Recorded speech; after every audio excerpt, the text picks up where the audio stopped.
कल्पना करा, एका शहरात अचानक दोन सारख्या चेहऱ्यांची म्हणजेच जुळी माणसे भेटली तर, आणि त्यांच्या नोकरांचे चेहरे सुद्धा सारखेच असतील तर, म्हणजे तेही जुळे असतील तर. बस इथूनच सुरू होतो भारतीय सिनेमातील सर्वात इंटेलिजंट कॉमेडीचा प्रवास, अंगूर. गुलजार यांनी डिरेक्ट केलेला हा चित्रपट गैरसमज, गोंधळ आणि भन्नाट टायमिंग याचं कॉम्बिनेशन. ऍक्च्युली अंगूरची कथा ही शेक्सपियर यांच्या कॉमेडी ऑफ इरर्सवर आधारित आहे. चित्रपटामध्ये दोन जुळी भावंड जन्मानंतर वेगळी होतात. दोघांची नावं सारखीच, अशोक म्हणजे संजीव कुमार, आणि त्यांच्या नोकरांची नावंही सारखीच, बहादूर म्हणजे देवेन वर्मा. आणि कित्येक वर्षानंतर हे चारही जण एका शहरात येतात आणि सुरू होतो कन्फ्युजनचा स्फोट. यामध्ये प्रत्येक व्यक्ती चुकीच्या व्यक्तीला ओळखतोय.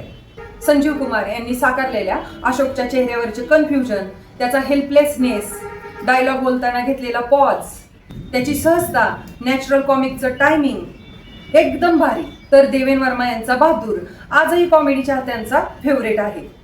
मौसमी चटर्जी, दीप्ती नवल आणि अरुणा इराणी सुद्धा कन्फ्युजनमुळे कॉमेडीची मजा वाढवतात.